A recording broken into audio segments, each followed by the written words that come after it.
Hi parents, thank you for attending the Lyons Township High School virtual open house. I'm Rebecca Baudler and I'll be teaching Biology Accelerated this year. This is my 21st year teaching at LT and my 26th year teaching science. I have a Bachelor's of Science in Biology with a chemistry minor, a Master's in Science Education from the University of Wisconsin River Falls, and some additional graduate coursework I've done related to science education over the years. This year I'll be teaching Biology Prep and Biology Accel. 2 years ago, our biology team switched to a new curriculum based on the next generation science standards. Some benefits of this curriculum is that it helps students become more self-directed learners through real-world problem solving. And not only will they gain a strong understanding of content, they'll also develop many important skills such as communication, collaboration, problem solving, and these will be skills that will help them in their future academic coursework as well as in careers. The format of the curriculum is what we call storylining, which is phenomenon-driven. It's a coherent sequence of lessons for every unit. Everything is taught in context. For example, the first storyline or the first unit of the school year is the Africa storyline. And so when we weave different biological concepts into this unit, it'll all relate back to the theme of Africa. So to learn about genetics, we can do things like compare the genotypes of lions to determine their relatedness. We can compare geographic and genetic data to learn the location of a lion pride. To explore more about DNA, we can do DNA comparisons and DNA evidence to look at smuggled ivory to track poachers. And we can do things like calculate metabolic rates to learn more about animal nutrition, to learn about the macromolecules needed by the body. And then in future units, we can still explore those topics, those objectives, but from a different storyline or a different thematic unit. And we tend to see that students retain the information quite well when it's in the context of a storyline such as this. This year, in biology, we will divide our grades into two major categories, formative assessments and summative assessments. The formative assessments are weighted at 0% because they're practice. They're things like assignments and practice quizzes that are designed to help a student get ready for the eventual summative exams. And the formative assessments can be revised and redone for extra practice and greater mastery. Some of them you will see recorded on Infinite Campus as point values, especially if we want to be able to see the growth if perhaps they retake a formative quiz. And some of them might just be recorded as T for turned in or M for missing. If it's something maybe that's more introductory in nature and therefore point values might not be needed to be reflected, but just to show their participation and engagement in the course expectations. The summative assessments, that makes up 100% of their score.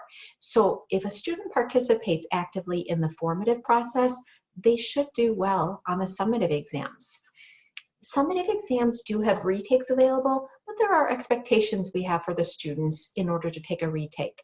Because the retake score does replace the original score, it is obvious that we would want the score to be better than the original.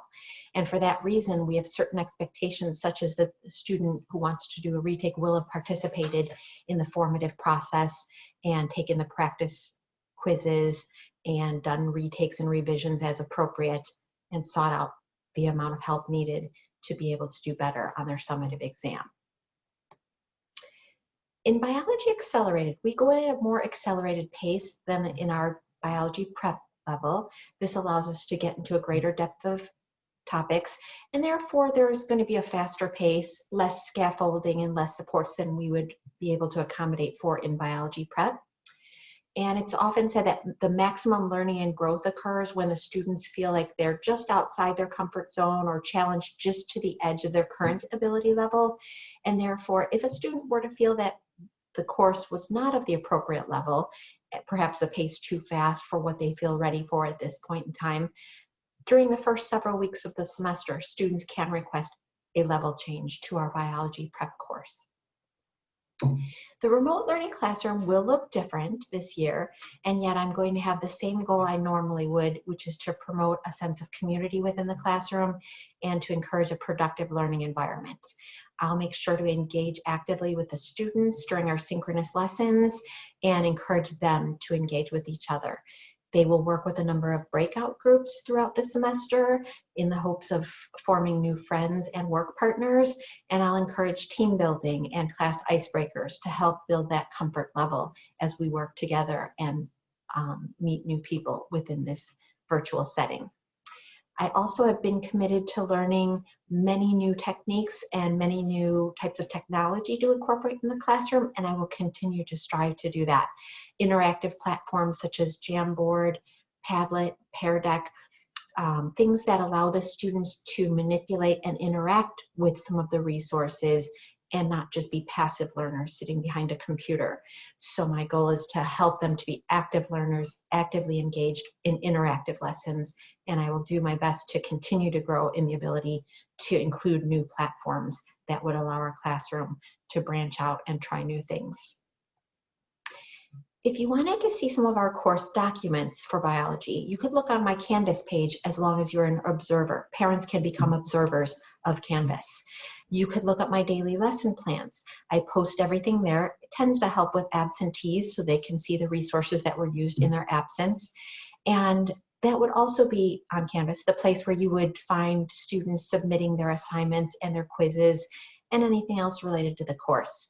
It would also be the spot where you could see my teacher feedback that I provide the students, and my feedback is given in the hopes that I can encourage them to try to achieve greater mastery and to improve upon any assignment that perhaps didn't receive full credit the first time around, so that they can learn the material better and get better prepared for their summative assessments. So Canvas has quite a few resources on it, including the course syllabus.